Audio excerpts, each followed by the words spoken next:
everyone, and welcome back to the Football Fignuts podcast. This is episode number 162, or if you're keeping track at home, it is season 4, episode 12. My name is Britt. I'm Craig. And Craig, we are back after a very difficult week 2. So many injuries, so much to talk about. DFS was a nightmare. We're going to go over the places where the metric failed last week and where we can improve on it. But first, let us start where we always begin. Craig, what are you drinking tonight? So tonight I am drinking. I already poured it in the glass, so we're not. You won't hear the can open, but I'll say there will be Busch. no can sound effects today. That's all. So I went to Turnpike Spirits, one of my favorite liquor stores, and I was going to go there. I was going to pick up some Athletic Brewing. And quick sidebar about Athletic Brewing: they're actually shipping to more states around the U.S. So I've seen pictures of people like in Wisconsin and Missouri have it. So that's pretty cool. Yeah, absolutely. So I was going to go pick some up, just to be healthier, Mm-hmm. But a little person in my brain said, hey, why don't you go check the cooler? Just because, you're here. So Always listen to the little person in your brain. It's right. Always. So I walk in, I'm just looking around, and I see in the back they have beers sorted by type or flavor or both. Okay.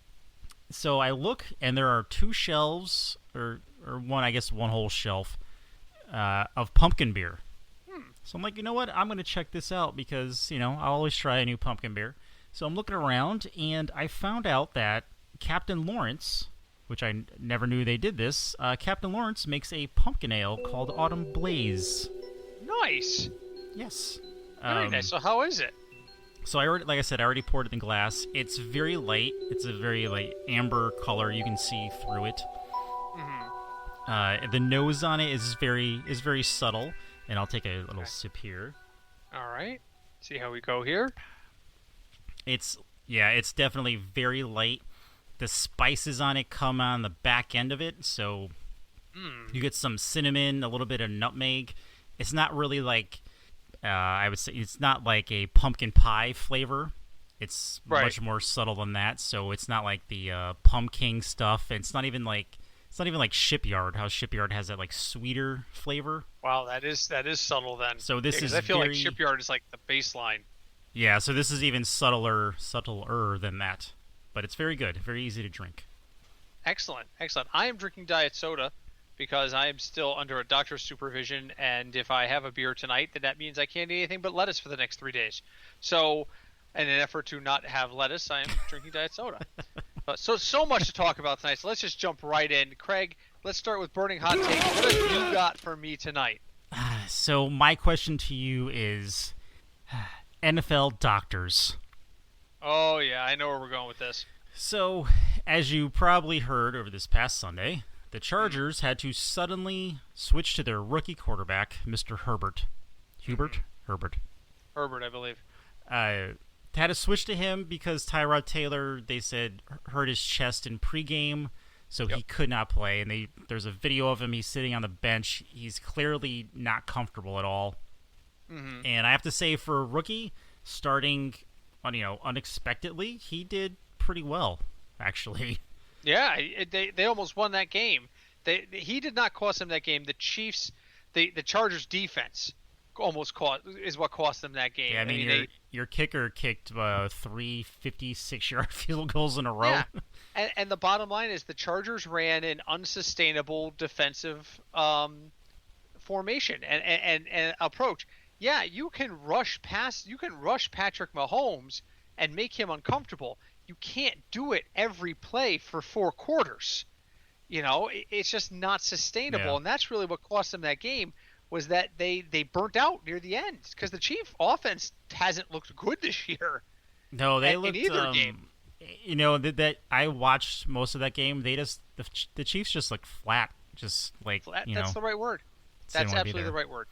But so anyway, he said that he had a chest injury, and then come to find out today, their team doctor, who was trying to inject him for an anti-inflammatory / painkiller for his cracked rib, actually punctured his lung.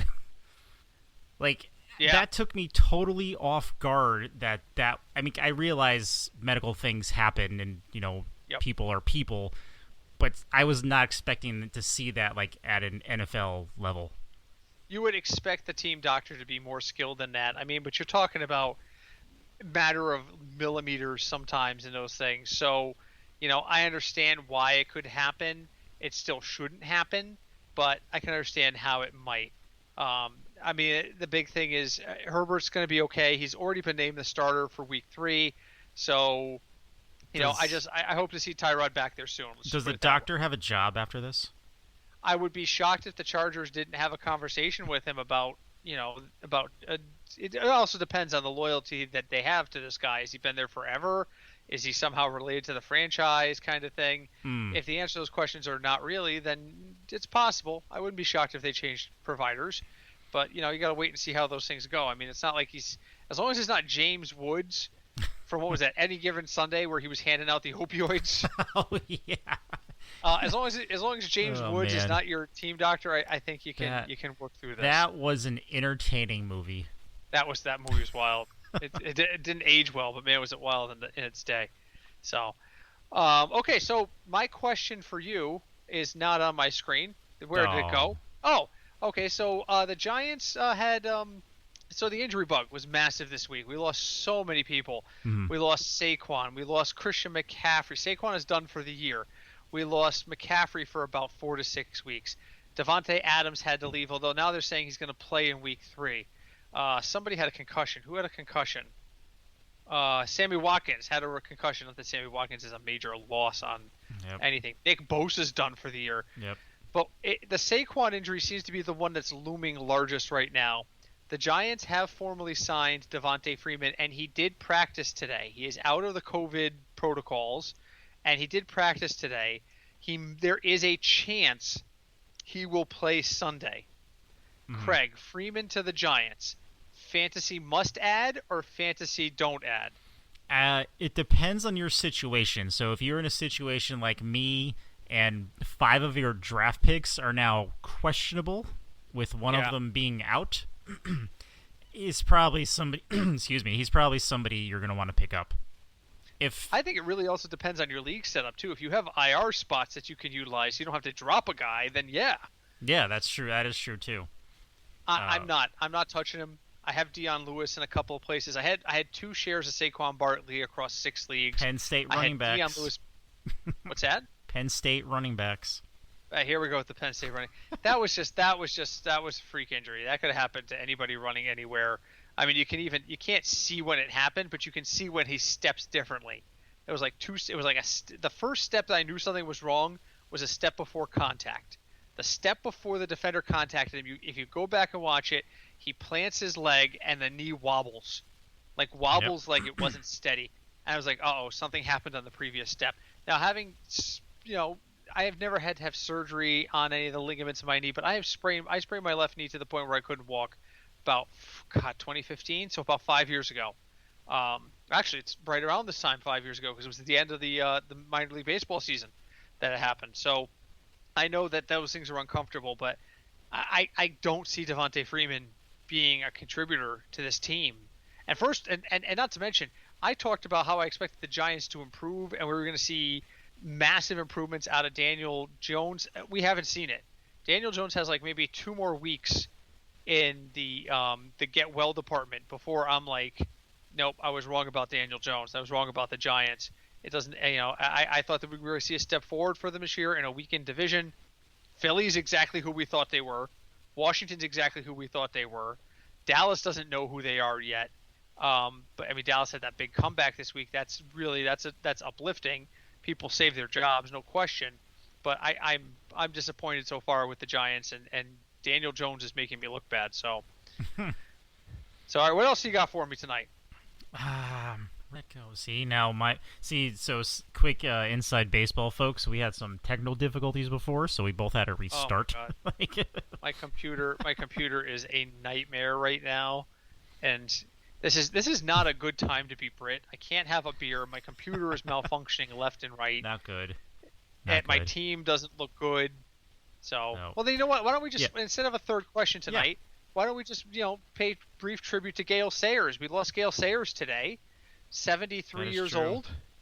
Very short career, but very good career. He's probably better known as the friend of Brian Piccolo, and the movie, was it Love Story? Was the story of Brian Piccolo? And I think it was. What a lot of people may not know is that the two of them were teammates. They were running backs, all that fun stuff.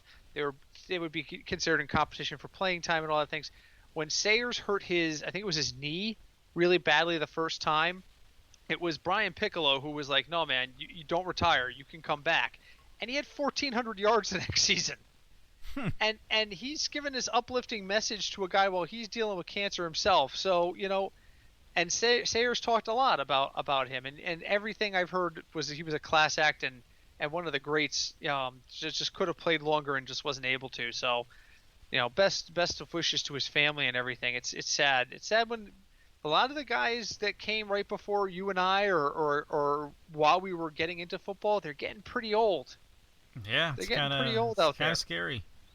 It makes me feel. We're in the midst of Hey, it's my phone. We're in the midst of a generational change. $20 says it's your sister. It might be. She always calls when we're recording. Only when we're recording does she ever call. We're in the midst of a generational change at quarterback. Yeah. Yeah. And it's kind of scary because, I remember, Matt Ryan being a rookie, and now he's not. Yeah. I remember when Tom Brady became a starter.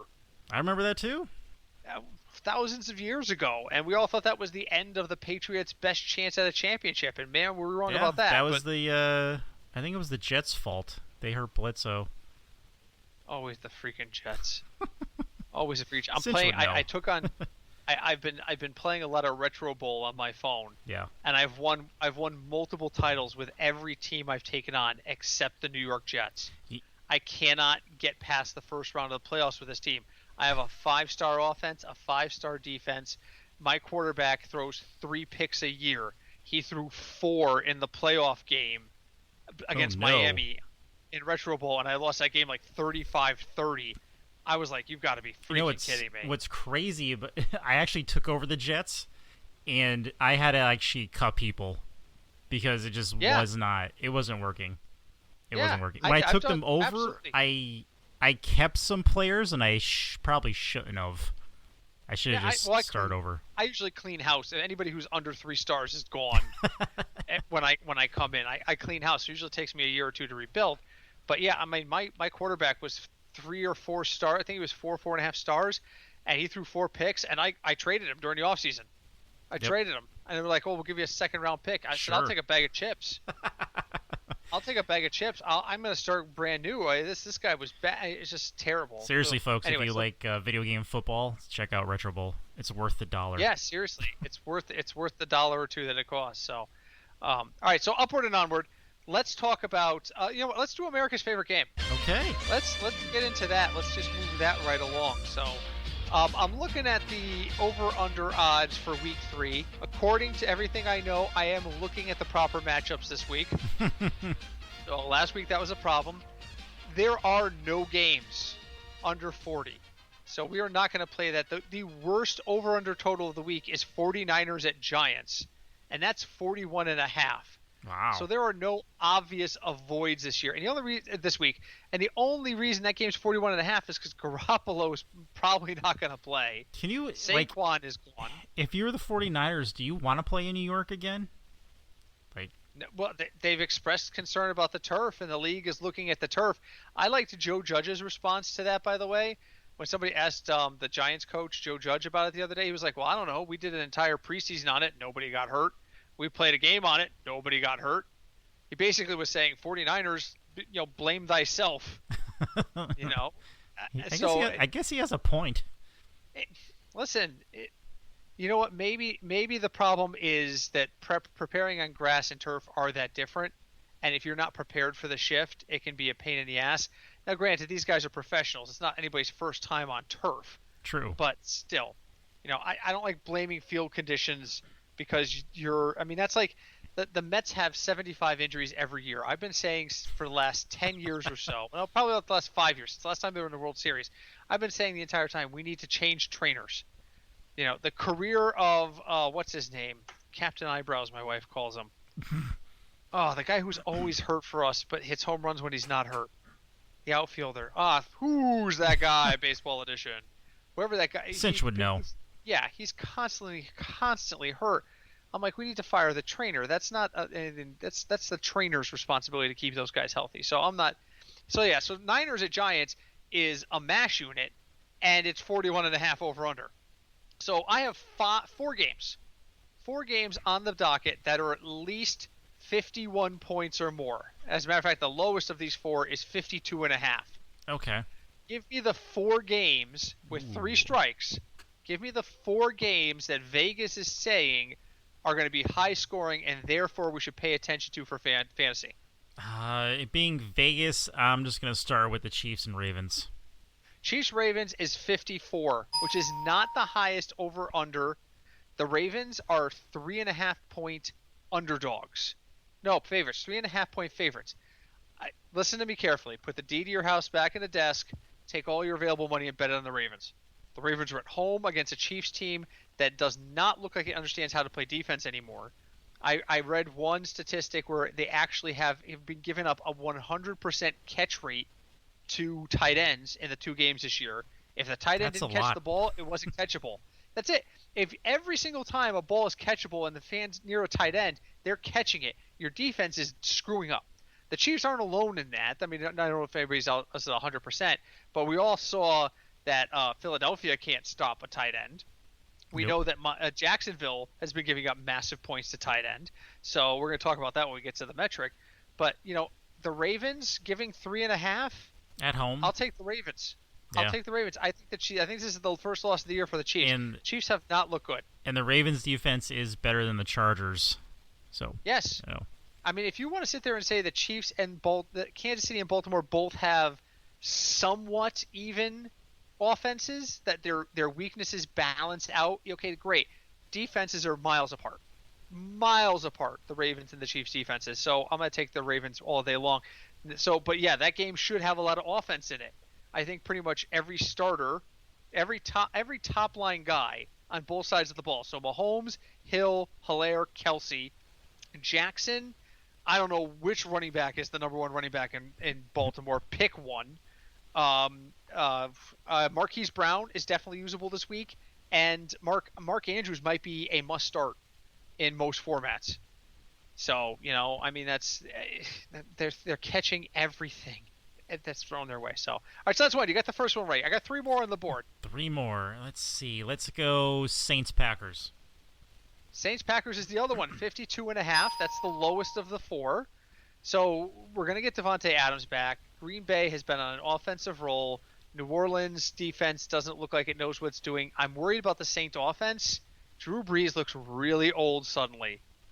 Like he's never been a guy who ripped the ball down the field. He was only when he had to.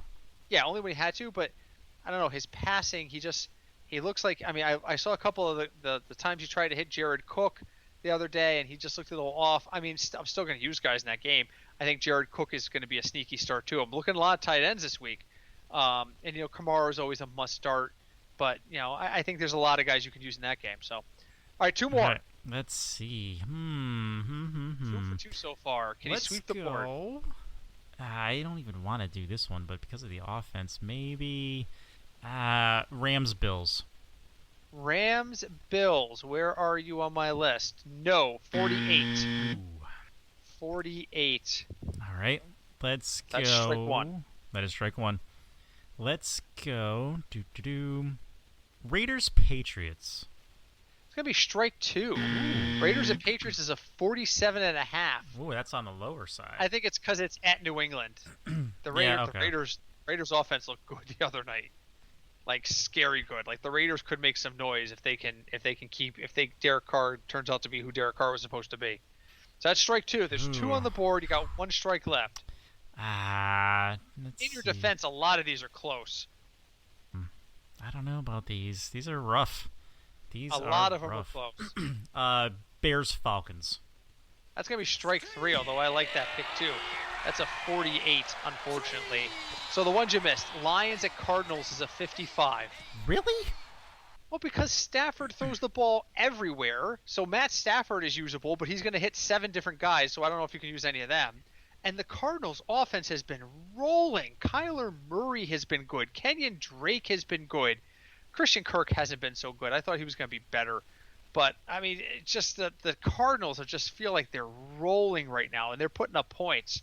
So then the other one you miss is the high one of the week is Cowboys at Seahawks. 2 high-powered offenses with, average defenses across from them. I mean, we saw what happened. The Cowboys can put up points. We saw what happened last week with Atlanta. And Seattle, I think Seattle might be the best team in the NFC. I think Seattle might be the best team in the NFC. I think they are. And overall. with me just saying that, Chris Carson will injure himself. Oh, definitely. On Sunday. More than because likely. I just said that. I will be so angry. I just drafted him in that late league we did last night. I was like, oh, Chris Carson's out there. I don't have any shares of Chris Carson, so I'll grab him. So I like. I mean, I've been singing the praises of Russell Wilson all off season. I liked him. I've been using him in DFS, and people are saying he's already on the fast track to the MVP. I don't care about that. I think the NFC West, for fantasy purposes, is probably the most stacked division in football.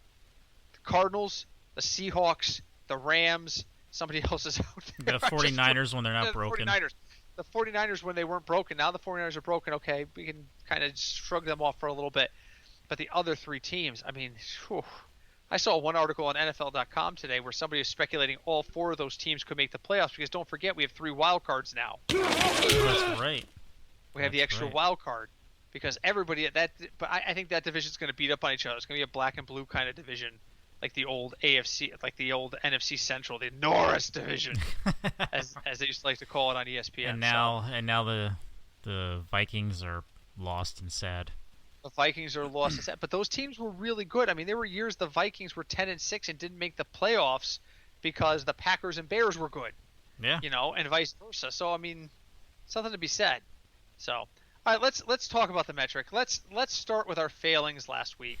So the metric liked a whole bunch of different quarterbacks last week. I pushed Matt Ryan, and he was okay. He was good. He didn't kill you, but it was a solid performance. What was his number? Hold on, let me pull up his number. I'm gonna do this on the fly because I did use him across almost every single pool I did in DraftKings last week. Oh crap! Now am I in? Yes, I know you're not connected to the Wi-Fi because there's a bandwidth option. Okay, so that's not gonna work. Never mind. But he was definitely over 3x. I think he was actually over 4 or 5x at that point. But the other guys we recommended, not so much. We did recommend Kamara and Taylor. They both came through pretty well. They were both over the number. The wide receivers is where the metric failed us because the 3 names we gave you last week were Julio Jones, who underperformed, Devontae Adams, broke himself, who went out injured, and Paris Campbell. I think he also left with an injury. On tight end, Chris Herndon completely underperformed. The second name we gave you, Noah Fant, he had a decent game. And then the defense we gave you was the Chargers, and they weren't bad until the very end. So the problem was, on quarterback and running back, the metric performed well, but wide receiver seems to be a key.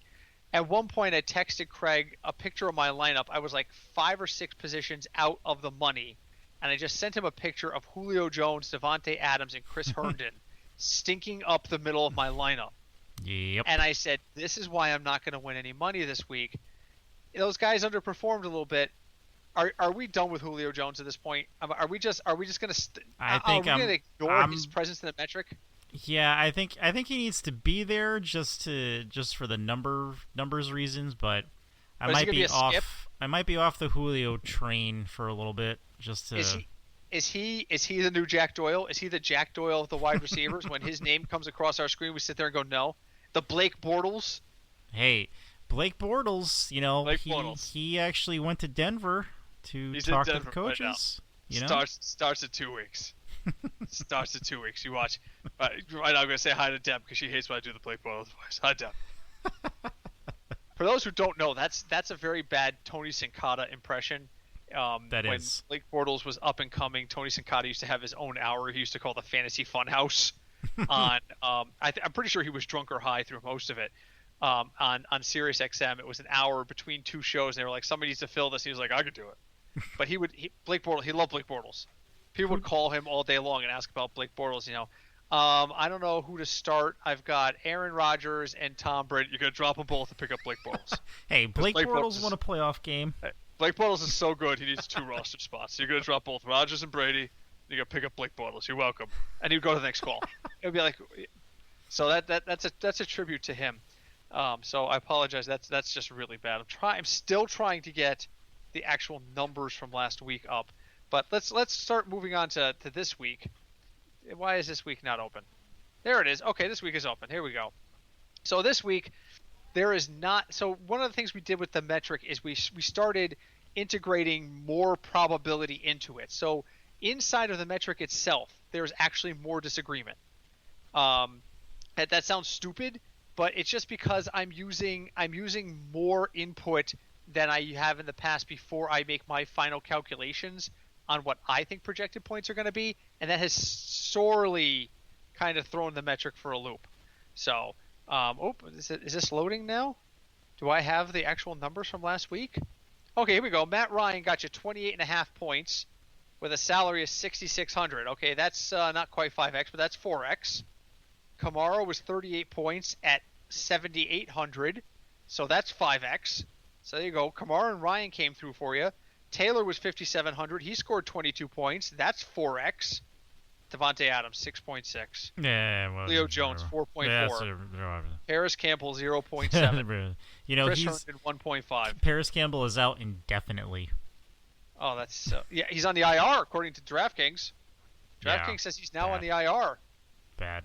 Yep, it happened yesterday. Okay, and then Chargers D came in at 3 points. I mean, they didn't give you a negative, so I can live with that. I also talked about Deontay Johnson last week, and he had 23.2 points in DraftKings. So we did really well at quarterback and running back, but we did so poorly at wide receiver and tight end that we couldn't pull it off. Yeah, you can't factor in injuries. That's the problem. Well, Julio's just Julio. Well, other than Julio, I don't know what's happening. This is what's going to happen. Julio's going to have this bad game. If Julio has another bad game this week, where are they? They're at home against the Bears. If Julio doesn't produce again this week, we'll start to hear the whispers about his feet. Oh, he's nursing a foot injury. Oh, it's a Liz Frank. Oh, he stepped on a nail. Something will start to come up every time if he has 2 bad games in a row, then we start hearing about injuries. So, this week we're going to bounce back. Calvin Ridley. What's that? So just draft or pick up Calvin Ridley. Yeah. Actually, I think he's big on the metric this week. Hold on a second. I'm going to fly ahead. Calvin Ridley. He's wide receiver number 21 in the value. Wide receiver 21. I mean, that's not really usable, but that's higher than he's been. All right, so we're going to bounce back this week. This week, the metric has one consensus guy that no matter who you talk to, no matter what your projections look at, no matter what you want to do, even if you're taking in, because I do take in America's favorite game results into account of this, it wants you to use Kyler Murray. Do not ask me why. Not why we're using Kyler Murray, but don't ask me why Kyler Murray is only $6,800 on DraftKings. No offense to Josh Allen. He's had a tremendous start to the year, but Josh Allen is more expensive than Kyler Murray this week. That's crazy. That is crazy talk. I'm telling you, I've got him pegged for 23 points. That's going to put him close to the 4X line. I'm going to use Kyler Murray in a ton of lineups this week. I'm not even going to mention another name. I'm going to throw it straight to Craig. Craig, who else do you like this week? So if I wasn't going to use Kyler Murray, I do kind of like Cam Newton against Vegas. Vegas. I was going to say LA. Vegas. Against the Raiders. Take a while to get used to. It does. I know he's actually $100 cheaper. I think he's he's 6,700. So he's still rushing a lot. You might as well use him before he breaks himself. Yep, I've got him pegged for 21 points. And just based off his performance with the Chiefs, Herbert, he's 5,900. He's playing Carolina. Carolina is a broken team. They are beatable, and he may get his first win next week. I've got Herbert a little bit lower. I've got Herbert at 17 points, and that's what's killing him in the value meter. There's just a lot of guys that I can't stop. I mean, if I want to go more expensive than Kyler Murray, I'm looking at Russell Wilson because, like I said, that game's gonna be a shootout. Mm-hmm. And if I need to go cheaper, I'm looking at Jared Goff. But I am gonna just work to get Kyler Murray into my lineups this week. Everybody I've talked to this week says Kyler Murray is the place to start building your lineup this week. So that's what I'm gonna do. So. Running backs. There is no consensus. The metric is arguing with itself. On one hand, it likes Miles Sanders. It thinks Miles Sanders. So Miles Sanders' ceiling is around 22, 23 according to the metric. So based off of that, he's value because he's only 6,400. But at the same time, and we're looking at Antonio Gibson, I'm looking at his floor at around 12 to 13 points, which isn't 3x, but that's pretty good compared to what everybody else is providing. So what I'm probably going to do is go for a little bit of a balanced approach. I'm going to try to use well, the Saints are the night game, aren't they? Yes. Okay, so the Saints aren't going to be in the 1 p.m. lineup. So I'll probably try to use Miles Sanders in a few places. But if I'm going to spend $6,400 on Sanders, I actually think I'd rather spend $6,000 on Kenyon Drake because I've got him pegged for about 16 points, but I think he's got a ceiling of close to 20. He hasn't been great yet. Let me be honest there. Kenyon Drake, while I'm talking about the Cardinals, I think he's averaged 12 or 13 points, but I think he could run on the Lions. And if he catches a couple passes out of the backfield with Kyler Murray, and you've already got Kyler Murray on board. So I'm looking at probably using Antonio Gibson and Kenyon Drake in a lot of spots. What do you like this week? I do like those. If you want to pay up at running back, because some people just want to go chalk at running back. Yeah. I think Zeke is a good choice against Seattle, though he's 8,300. Yeah. So you are going to have to save money in other places. That's it. A sneaky cheap pick that I think is what could work pretty well is McKinnon playing the Giants. Because he's only 4,900, and the 49ers have no other running backs. They're all broken. Where's McKinnon on my list? I know I rated him. So McKinnon is, again, another one of those plays where I've got him at ceiling at 15. 15 points is what I've got a projected ceiling. And 10-second timeout, guys. Remember, when we say projected, we're averaging. There's three numbers you really kind of need to know. There's the floor, the ceiling, and the projection. The projection is kind of the number in the middle. Mm-hmm. The floor is what do I think is the lowest number of points this guy is going to score. So if I say he's got a floor of 7 points, that means I think there's no chance he scores less than 7 points. If I say his ceiling is 20, that means I think he's going to score his best possible game is 20 points. So in between is the projection number, and it's an average. It's an average of kind of based on a number of factors.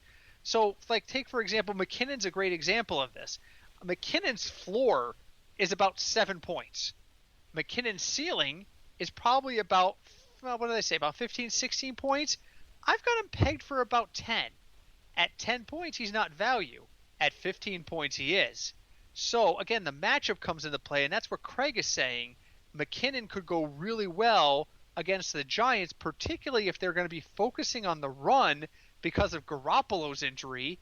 He could be a sneaky play. So I agree with you there. Agree with you there. It could work as long as, he doesn't break himself on the second play. Right. I mean, like Zeke, you just mentioned Zeke. Zeke's 8,300, and that's the problem. I've got Zeke pegged for about 20 points. If I had to put a floor on it, Zeke has had stinkers. Zeke has had games where he scored 5 points. Yes. It happens once a year. I don't think this is going to be that game. So I'll put his floor at 10, and I'll put his ceiling at 30. So yeah, he could be a big play, but I don't know. I'm not going to predict that he is. I think he's going to be about 20 points, maybe 19. I have him just under 19, just under 20 points. All right, so there you go. You got a couple of different opinions. If you want a more daring play, Jonathan Taylor's up to 7,000. Oh my God! Remember last week when he was only 5,700? Yeah. Wow. He's more expensive than Chubb. Wow. Chubb, I'm hearing a lot of negativity about Chubb this week.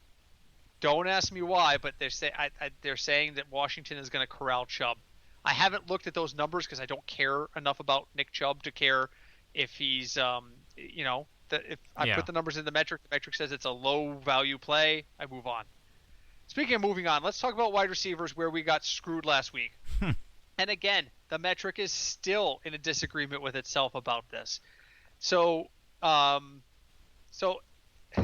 metric really likes the ceiling potential for Michael Pittman in Indy. It's about 13 to 15 points. At 15 points, so even let's say he gets a 16. He gets a 16 points, that's 4x value. Can Michael Pittman get to 16 points this week playing at home against the Jets? Maybe. I don't think they're going to throw that much. I don't think it's the over/under in that game is 44. I think the Colts build a lead and they rely on Jonathan Taylor. So I'm not going to put Pittman super high. He's an option. He's a value option, but I'm not big on him. Allen Robinson, I've got him pegged for about 17 points, but he's 6,200, so you'd have to spend up a little bit for him. The next name the metric gave me, I just wanted to flip my table over. It's Mike Williams. Let's have this conversation again. You've heard in politics people called never Trumpers, guys who just whatever you do, Donald Trump could invent a cure for cancer and people still wouldn't vote for him. They're never Trumpers. I'm a never Mike Williamser. I will never use Mike Williams in my DFS lineups ever again. I pushed him like 3 times last year. Never again. I am a never Williams. No Mike Williams. So I mean, otherwise, the overall message I'm putting out in wide receiver this week is don't look for value at wideout, because you've either got to decide you're going to use Michael Pittman and Darius Slayton and see what happens and Mike Williams, or you've got to go with the more tried and true guys and be prepared to pay up. You got to pay the $7,900 for DeAndre Hopkins, because you know he's going to, again, here we are talking about the Cardinal stack.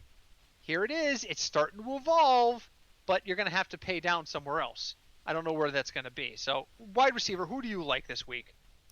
This week I'm basing my choices off our America's Favorite game. So if you had to pick 2 receivers from the Dallas the Dallas-Seattle game, I would probably go with Lockett and Metcalf. I think I would consider stacking the Seahawks. So you like the Seahawks stack. I'm talking about a Cardinal stack. So this is interesting. I'm gonna do this really quick live on the air. Because Metcalf is 65 and Lockett is 64. You know, if that game is over, 55, 56 points, you know, I think they're going to be a big part of it. I think you're right. I'm just seeing right now, if I lock in Hopkins, Murray, and I said Drake, right? I wanted to use Drake. Mm-hmm. If I start working on this stack, how bad off am I at other places? Well, okay. Yeah, that's something. It's doable. It's not pretty, but it's doable. Oh, no, Chris Herndon just entered the equation. All right, now it's not doable anymore. Abort. Okay. Yeah, so I think the message this week that we're both saying is, I think what you want to do this week is if there's wide receivers you want to use, you're going to try and stack them with their quarterback, particularly with those 4 games. But listen, I'm just going to read off the numbers, starting with, ready for this, Dolphins at Jaguars is a 48 over-under. 48. So I'm just going to read off the over-unders. There's no really good or bad matchups. I mean, guys over 50 are what you want to do, but 48, 47.5, 48, 45, 41, 49, 45. All of these games, Vegas is saying you're going to see teams score. The average team is going to score 20 to 25 points this week, and the superior teams may break 30. There's a lot of variance out there. So don't look for value at wide receiver unless you know something I don't, in which case, good luck. Congratulations. At tight end, the metric has a little bit more clarity. It is looking at Logan Thomas. It's not a consensus pick, but it looks at Logan Thomas. Logan Thomas is $3,700. He lit up Philadelphia, lit them up. So that's the other thing we talked about too. There's 3 teams, the Eagles, the Jaguars, and the Chiefs, that are giving up big-time numbers to tight ends. That means you want to look at Mike Gesicki, because that's the Dolphins are playing. That's a Thursday night game. You want to look at Drew Sample, because that's who the Eagles are defending. And you want to look at Mark Andrews. The problem is Mark Andrews is going to cost you $6,000. That's a lot for a tight end. Drew Sample is going to cost you $3,500. But he has a very low floor and a very high ceiling. I've got his floor at 3, and I've got a ceiling at 15. Wow, that's a huge... That's too huge a range for it to be reliable, right? I mean, so I'm going to have some shares of him, but I'm not going to have a ton. Who else did I say? Sample. Oh, Gesicki. Where's Gesicki on my list? Gesicki's 4,900. He's another one, but it's a little pricier. So you've got the expensive one in Mark Andrews. Where is he? He's just off my screen again. I just had it in front of me. Mark Andrews at 6,000, or you've got Gesicki at 4,900, or you've got Sample at 3,500. And if you want to go somewhere between those last two numbers, Logan Thomas is 3,700. There's a lot of choices. Tight end is where I'm going to try to save money. And those four names I used, Thomas, Gesicki, Sample, and Andrews, are going to be 90% of the tight ends I use this week in DFS. What about you? Yeah, it was my first choice. I guess I'm a little biased, but it's going to be Drew Sample because, like Britt said, Philadelphia has a very hard time against tight ends, apparently, or at least this season. And as soon as CJ Uzuma left the game last week during the Bengal game, Joe Burrow just started throwing to Sample like he was there the entire time. So I need you to do me a favor. If we're going to talk about Drew Sample, I need to make sure you need to pronounce the "ol" at the end of his name. Sample. Right. Don't say Sample. Because I'll tell you why. Why? There's an old Mystery Science Theater episode in which they do this Finnish film, and there's a legendary, Sorcerer's Stone type substance. It's called the Sampo. Oh. And so I have stuck in my head, and they talk about it all the time. You must give me the Sampo. I will not make you a Sampo. You give me the Sampo or you'll never see your daughter. I will not give you the Sampo. You must give me my daughter. Then you must give me a Sampo. They use the word all the time. So the other day, Sample catches that touchdown pass. But it was a touchdown pass he caught? He caught something big the other day after Uzoma got hurt. No, I think it was either that or it was a big gain. It was a big gain, I think. It was a big gain. I don't think it was a sideline. touchdown. Uzoma got the touchdown. So, but the broadcaster, in his effort to get it out, said Sample really fast. And I actually looked up because I heard the word Sampo. So if we're going to talk about Sample, it's important to pronounce the pole. Fair enough. Otherwise, I'm going to get confused and start going way off track. And if he's as good as we think he's going to be, we're going to talk a lot about Drew Sample. So I want to make sure I get that right. I like Drew. There's tight end is where you can find value this week. My advice to folks this week is find value at tight end. Pick a quarterback. If you know what, you might want to even go backwards on this. If there's a wide receiver you think is going to perform well and you think his quarterback is worth it, do the pairing. Go save money at tight end, pair a decent quarterback with a decent wideout, and fill in the rest with guys who are reliable. Reliability is going to be the key in cash games this week. And again, for the millionth time, this is cash game lineups. Cash. Tournaments, forget it. Use Byron Pringle and pray. Tournaments, just put names on a dartboard and just, go with it. Byron Pringle won me money. And I always say it. We always have one or two lineups a year that I look back and I go, man, that's a decent tourney lineup. That was week one. My week one lineup was 197 points. My best lineup was 197 points. That's tournament level points. So I'm already done with tournaments because I've already done as much as I'm going to be able to do. So I'm cash gaming it out, and this week has got to be a big week for us. So, all right, defenses. So the first 2 weeks, the metric said use the cheapest defense because what have you got to lose? Well, this week it says use the Jets defense because what have you got to lose? I'm not going to take his advice on. And this is one of the things he's consensus on. There's two defenses he really likes, the Jets and the Texans. Jets are 2,000, Texans are 2,100. Here's what I'm going to tell folks. All of these defenses I'm looking at this week, I have every defense in the league between 5 and 9 points. Every one of them between 5 and 9 points. My projections were so close, I was like, what in the holy hell is going on? So here's what I'm telling folks. Do everything, do defense last. And if you can afford the Giants at 2,700, go ahead and use the Giants at 2,700. You got $3,000 left? Go ahead and use the Bears or Washington. Go based on whatever you have left. So there it is, my lineup build for this week. Cheap tight end. I'm trying to pair a quarterback with a wide receiver. If I can get my way, it's Kyler Murray with DeAndre Hopkins. I'm trying to use 2 reliable mid-grade running backs, and then I'm filling in whatever's left over. That's what I'm doing this week. Yeah, pretty much. You really can't go crazy with defenses. You have to use them in the lineup, but I would not, I'm not going to spend $4,000 on the Steelers defense. No. That's just too much. No, I'm not. Can we talk for a moment too? Now that we're through the metric and we have 2 minutes before we get to final thoughts. Yeah. Can we talk about how evil or how much the guy who makes the schedule for the NFL must hate Bill O'Brien? His first 3 games are Chiefs, Ravens, Steelers. Yep. Really?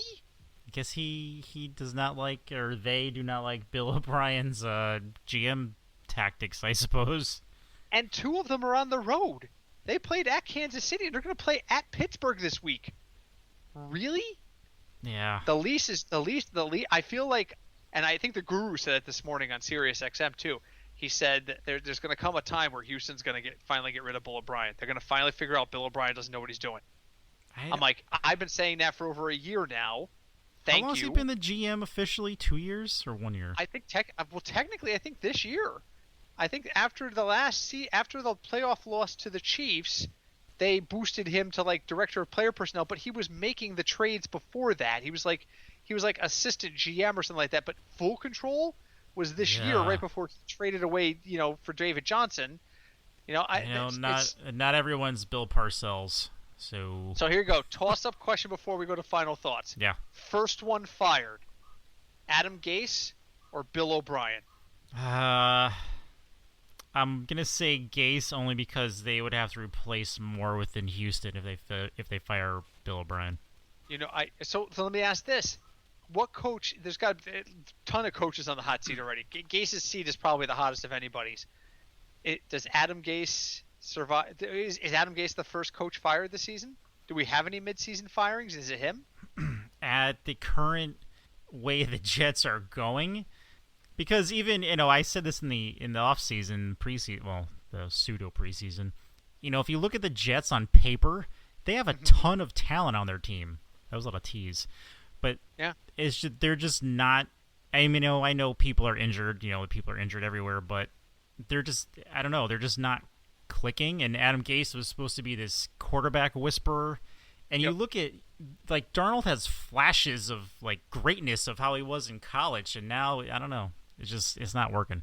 Coaches on the hot seat for me, I've got Anthony Lynn in L.A., the Chargers. I think if they don't have a winning season this year, even if they have to deal with Herbert, I think they're going to make a change to try and develop Herbert into something and not let Anthony Lynn sink the ship. Adam Gase, like you just said, his seat is very hot. I think Doug Peterson in Philly. You think so? His seat's warming up too. That team can't stay healthy, and that team just seems to be getting worse and worse since they won a Super Bowl. So those are the guys I would. What about the Lions? Oh, Matt Patricia. Yeah.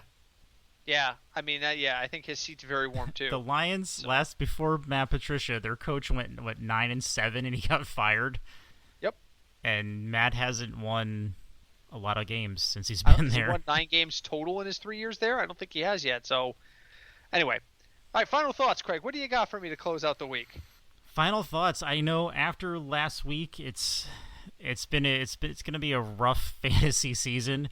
And like Britt mentioned really quick before, I had this idea. You know what? Let's just start a season week 3. We'll just say Which was ironic because he had this like 2 days before. He told us this 2 days before the injuries happened. I did, and that actually made the draft sort of difficult. Yes, like half of the people are on auto draft, but even still, it was kind of hard to do. Having 2 weeks worth of data changed a lot. Yeah. Changed a lot. And so, I mean, I almost kind of want to do one after week 8. Sure, why not? And do a half year thing and see how much different that would be than a full season. But yeah. I'm going to say this: stay the course, guys. Bad weeks in DFS are going to happen. If I look back at the worst weeks the metric has ever had, it's always a week where there's significant injuries. Always a week with significant injuries. I lost 2 wide receivers this week, one of which was a stud and one of which was a value pick to injuries, and then the third guy just completely underperformed. Those are going to happen. If you stay the course, you stick to your budgets. Don't go nuts. You lost 20 or 30 bucks last week. Don't think you need to bet 50 and make it all back. We can get it back over time. Stick to your budget. I budget myself. I don't spend more than $20 a week personally, I use a lot of $5 and $10 double ups. I don't spend more than $20 a week. I will not go out there and blow a ton of money. And I can't say I never do it. I sometimes go over budget. Sometimes, admittedly, sometimes you look at a lineup you made and you're just so in awe by it, like you do, drop a little extra on it at times. Yep. I used to have a friend who said the key to playing blackjack was to double your bet every time you lost and return to baseline every time you won. And I walked in to a table one time and I sat down and lost 8 straight hands, and I no longer had the financial capability to double my bet after like hand 5. So think about it, it's like 10, 20, 40, 80. The next bet's $160 after you've just lost 4 straight. If you don't walk in there with $500 you're going to blow at a blackjack table, that method you can be done in 5 minutes. Same thing with fantasy. Don't think you have to make it all back in 1 week. Stick to your plan, stick to your budget, do your research like listening to us, and you'll get there. You'll get back there. Which reminds me, if you're listening to us, thank you for listening. I said hi to Deb before in the voice. I'll say hi to Deb now in the not-so voice. Please leave us a review wherever you listen to us. Stitcher FM, Stitcher, Player FM, iHeart, Apple, anywhere you listen to us. And leave us a review and send us a shout-out. You can reach us at fignutsdfs@gmail.com by email. We are on Twitter at fignutsdfs. We are also on Facebook, the Football Fignuts Podcast on Facebook. But reach out. We love to hear from folks, and we love to get feedback, even if it's not positive feedback. But the worst thing you can do is leave me a 1-star rating and the word "you." I just don't know what I did to bother you or what I can do to improve. So, words are important. Use your words. So, until then, we will be back next week. Hopefully, next week we'll come back and we'll be counting fat stacks of cash. But we'll be back next week for some week 4. Let's hope for less injuries in week 3. So, all right. Until then, my name is Britt. I'm Craig. And we are the Football Fignuts Podcast. Have a great week, everybody.